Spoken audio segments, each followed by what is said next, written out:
You are listening to CrossTalk, a safe place to discuss addiction, recovery, harm reduction, and everything in between. Support for this podcast comes from the Kentucky Opioid Response Effort and Advocates of Recovery. Content and production by the team at Turning Point Recovery Community Center. Now, buckle up and get ready for the show. Welcome everyone to CrossTalk Recovery, the recovery podcast that supports all forms of recovery. I'm Matt Lewis, and I'm here with Keya, Chasity, and Tracey. All first names. All right. It's all right. I'm going to put your last names on the podcast, so you got to watch to figure out who they are. Welcome, ladies. Today, we are introducing the threest new members. Threest. The three newest members at Turning Point. All these ladies have recently started working here. I think Tracey's been here the longest, Yep. And then Chasity. But Keya used to work at the Zone, so she's been on the podcast before. And we just wanted to bring them on today to kind of be able to give them this experience, because they're going to have to do this all the time now. And Crickets. Because, yeah, you're supposed to laugh at that, or, you know. I'm laughing on the inside. There you go. And to tell a little bit of their recovery journeys, what they'd like to share, and to talk about why they wanted to work here and what they hope to do and accomplish and gain and share and grow. Fun stuff. Yeah. So this should be fun. Hopefully I'll learn some new things about you, and so will the rest of the world. But don't think about it like that. Yeah. You shouldn't have said it like that. The whole world. All right, so eeny, meeny, miny, mo. Oh no. Catch a tiger by the toe. My mother told me to pick you. Yay. I don't know if that's how it goes, but it's something like that. Tracey, Yes. Close enough. start us out. Well, my name is Tracey. I'm originally from Murray, Kentucky. I was in addiction most of my life. I started smoking meth and doing drugs hardcore when I was about 13. I stopped about 4 years ago, getting arrested for trafficking charges. It took something like that to set me down and to know that I wanted something different. After I was locked up for 26 months, I was sent to the Warm Center in Henderson, Kentucky, where I can actually say I turned a whole new leaf. Didn't want to go. Of course, nobody really wants to go to long term, but at the end of the day, I was super glad that I got to go where I went. I learned a lot about myself and about what I really want out of life. It took somebody who had experienced a lot of the things I'd experienced and went through a lot of the things I'd went through to reach me. Was that your sponsor or just another girl in the program? No, it was actually my Phase 2 coordinator, Okay. Melinda Davis. I loved her to pieces. I love her too. Yes, she was a great lady. She had experienced and done a lot of the same things I had done in my life. So I knew if it was possible for her to be able to do it, and had been sober for 10 years or better by that point when I met her, I knew that I could do it as well. So it just gave me something to work for, to know that if I wanted something different, I had to do something different, and I learned that while I was there. Yeah, that is what it takes, and it's awesome that you ran into that person that you could relate to. I know that was the same way for me when I went to long term. It was seeing people who were working there who had come through that program, and I related to them, and I saw that they, from their stories, you know, you find out that what they had been through, I had been through, and they were able to turn around and make something of their life. So that's the kind of encouragement a lot of us need, and it comes down to the point of when you're ready to receive that from somebody and see it, and like, okay, that's all I have to do. That's cool. So then you graduated and you stayed to work there?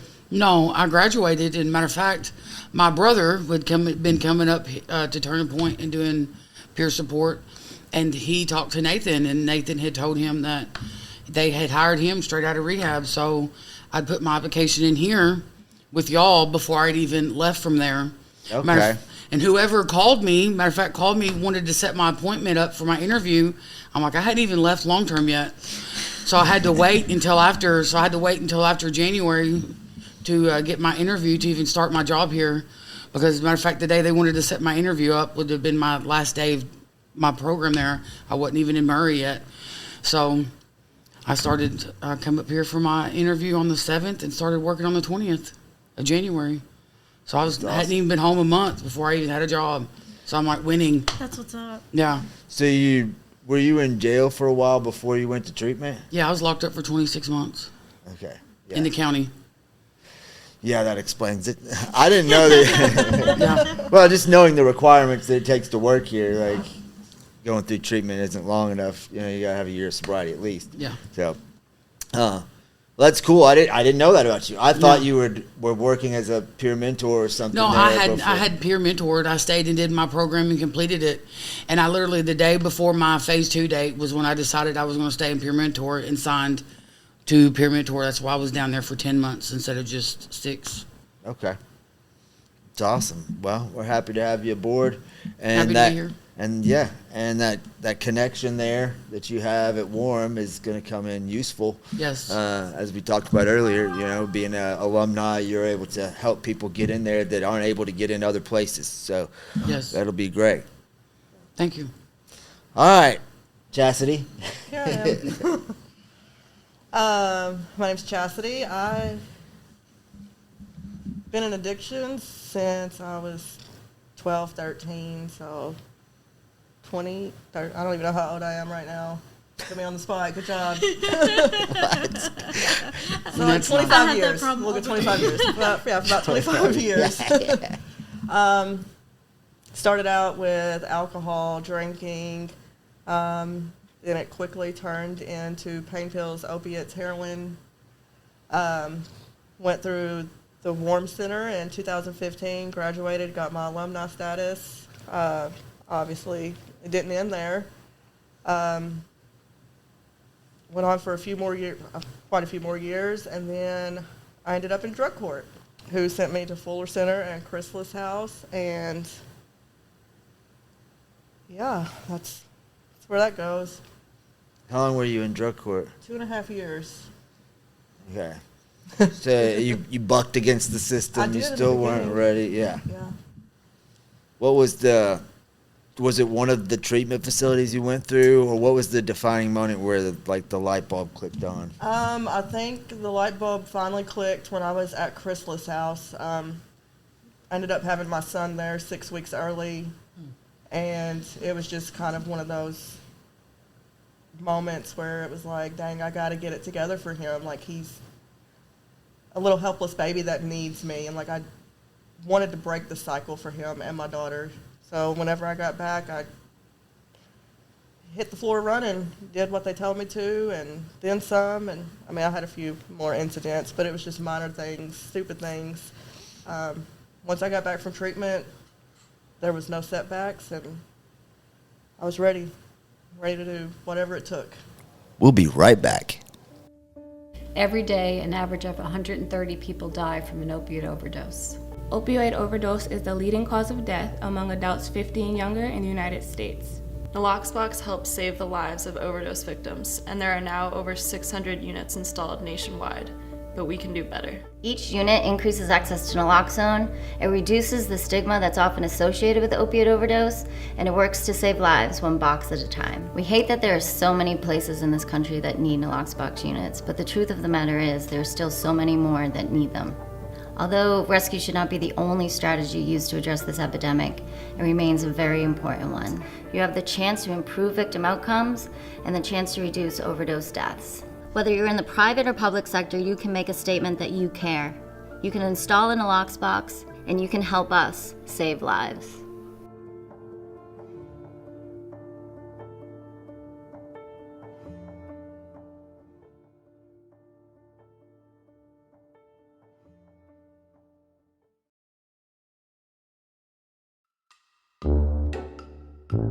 Hey y'all, did you know it's illegal to own just one guinea pig in Switzerland because they get lonely? Here at Turning Point, we don't want you to ever be lonely either. That's why we're open 7 days a week from 8 a.m. to 8 p.m. Always feel free to come hang with our friendly staff, and don't forget your guinea pig. We're located at 415 Broadway Street, downtown Paducah. And that's what it takes, that ultimate readiness and willingness to do whatever it takes. It's just like the lady I talked to in the hospital earlier, like I was like, what do you want? And she said, I want to be healthy again. I want my kids back in my life. I want to, be happy and all these things. And I'm like, well, what are you willing to do to get those things? I mean, that's what it boils down to. You can have all those things are there for you, if you're willing to put in the work. That's what I didn't realize until I realized that it was going to take work. Like, not just the willingness to have some magical wand make everything good, but the willingness to put in some effort, and apply what people were sharing with me, utilizing tools that I'd gained. That was the defining factor for me. So what made you want to come work at Turning Point, Chasity? I feel like throughout my drug court journey, Turning Point was my go-to. Like, it's the only place that I came to meetings and events and everything else. And I liked the fellowship, the brotherhood, sisterhood that was here. And I felt like I needed to be at the place that gave me my life back. It's awesome. Yeah, I'm glad that we were able to be a part of that, and that's what we're here for. And as you know, like, we're just a big family, a big screwed up family, that we're all still just trying to learn and grow and try to help other people along the way. So, what? You needed to cuss? No, I needed to cough, but I was trying to keep it. You coughed in her face? Yeah, you're doing great. Yeah. As long as I'm quiet, I ain't got to worry about cursing. All right, Oh, no. Keya, what you got?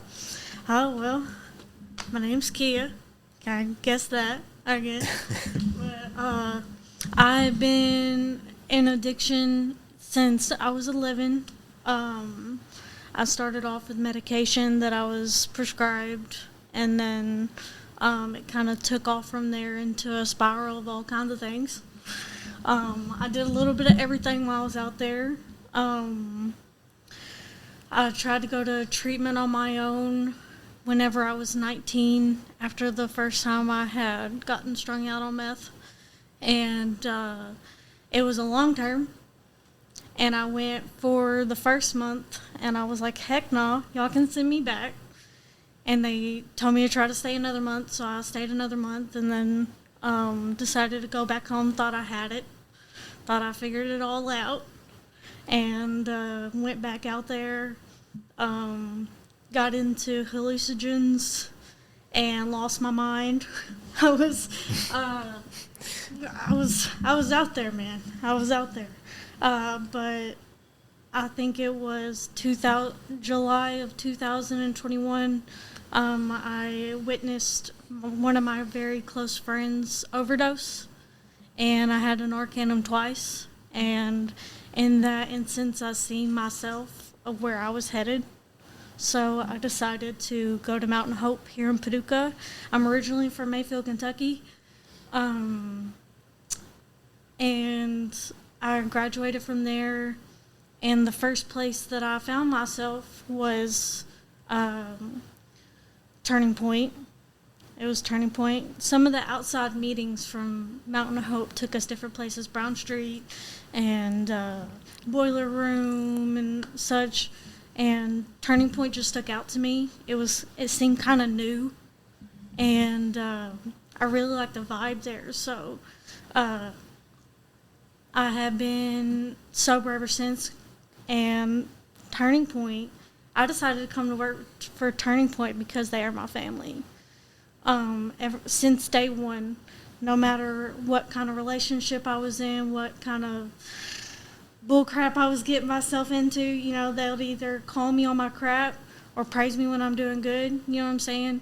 I feel like there's really good constructive criticism there because it comes out of love, and I want to be that for somebody else. So I guess that's a little bit about me. Yeah.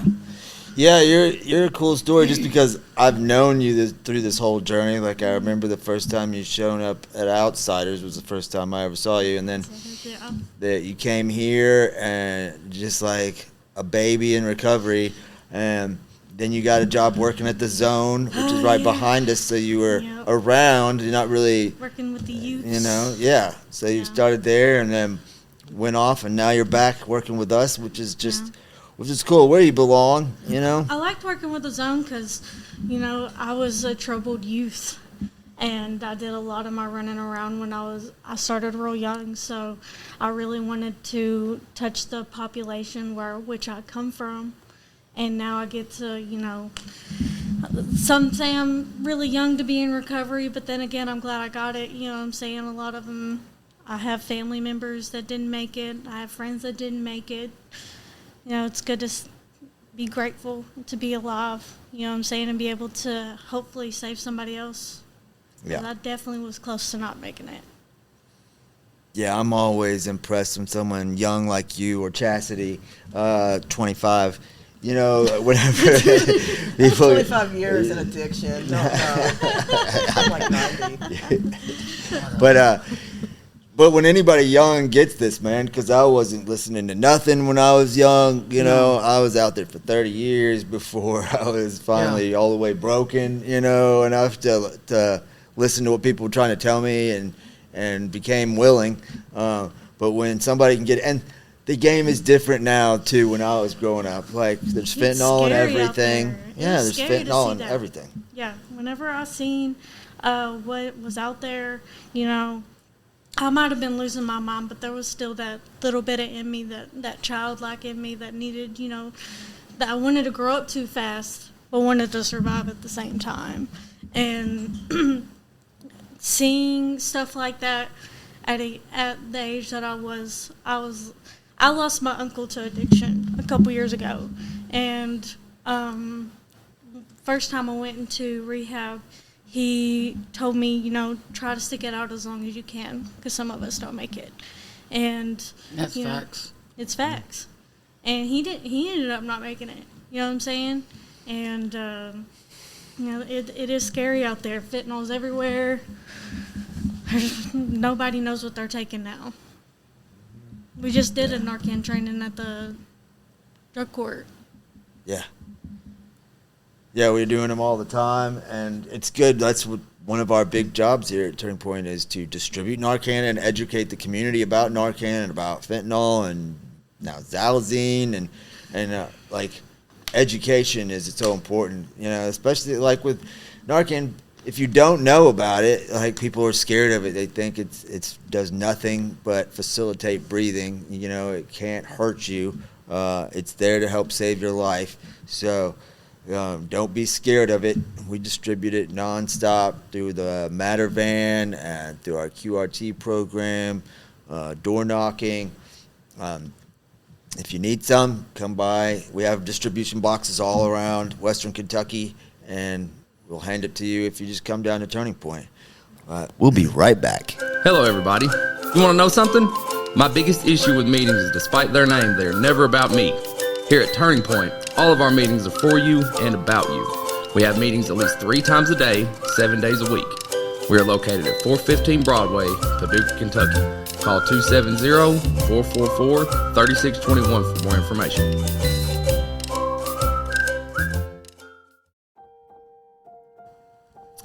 As a woman in recovery, I know how important having a fellowship of women has been for me.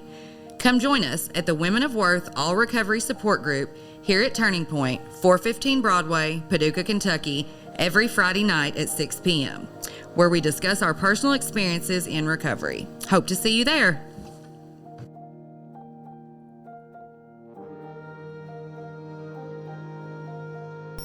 Yeah, it's scary, and it's a different game. Like, I was the kind of idiot in my addiction that, took the pill and then asked what it was, Me too. Like, where am I headed, Mm-hmm.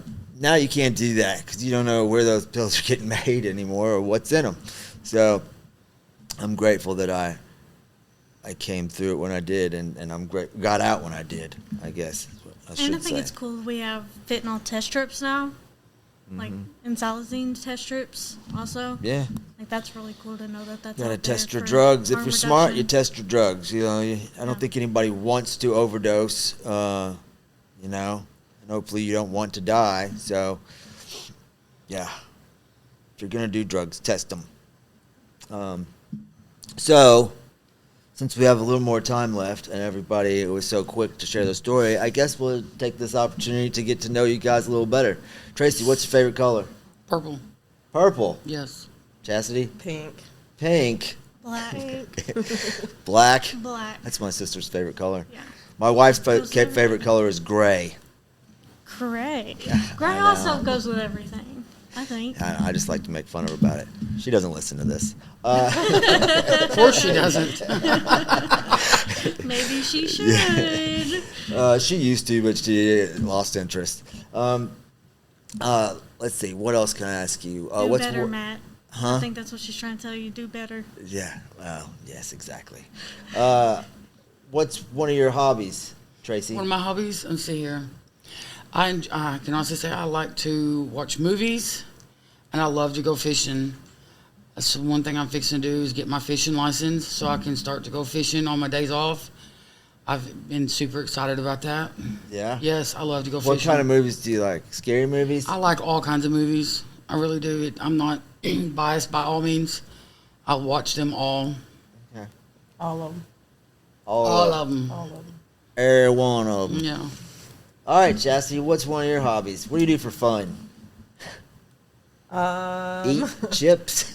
I eat. Yeah. I listen to music. I redo furniture. Redo furniture, huh? Yeah. That's cool. Beg Fred for goats.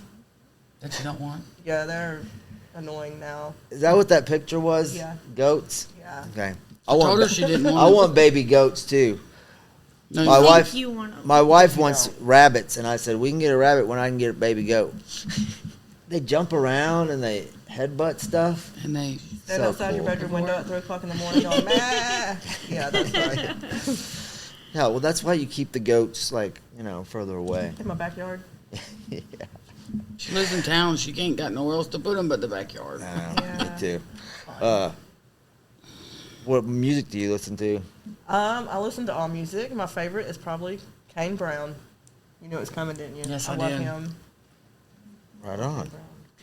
Learning new things. Keya, Well, hobbies. I'm a toddler mom, so I ain't got much time for hobbies. Right. You can understand that. But I like to play Fortnite. Gamer. I'm a gamer. I like the game a lot. I'm actually new to gaming in the last 6 months. And the first game I got on was Fortnite, and it's the only thing that keeps my attention span long enough. All right. Well, don't zone out and forget about the baby that's crawling around. Come on now. First off, she jumps, runs, kicks, and everything else but crawls. Oh yeah. She's like a mini Spider-Man. It's like refuses to crawl. If I were to game around her, the next time I look around, she's going to be on top of my refrigerator. There's no way I can game around a toddler. That's only on my day off, whenever I get Wi-Fi again. It's cool. Let's see. Do you guys have questions for each other or for me? No? Why you keep it so cold in here? Yeah. I have nothing to do with it. It's in a basement closet. You never guessed by watching this. I mean, it looks like a cozy The little magic room. of the movies. Yeah. You know? As long as it's only in the camera angle, then you don't know that you're actually. One day we'll do a expose on the podcast and turn the cameras around. And there's been times when someone will walk in next door and turn on the lights and start talking, and that's exposed us. But we just laugh about it, because we're here to help people and have fun. And I appreciate all of y'all for being willing to do this. I know you guys weren't all excited about doing the podcast, but I was appreciate excited on the inside. where you're laughing too. Yes. Just do everything on the inside. Yes.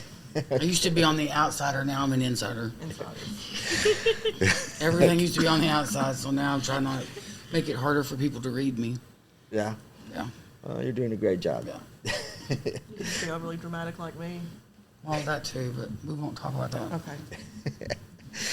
All right. Yeah, it's going to be fun getting to know you guys better as we continue to work together and try to help people. And, you know, we got the rock painting event coming up this week, and we got tie-dye t-shirts coming up next week or week after. May 3rd. May Whatever 3rd. week that is. Yeah, I think you're right. Yeah, May 3rd, and we got the recovery walk after that. So we're going to break them in real good.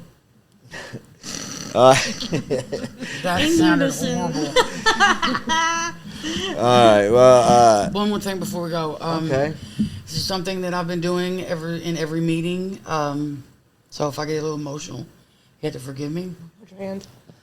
Suicide is real, and just know that if somebody reaches out to you, that you know they really need help.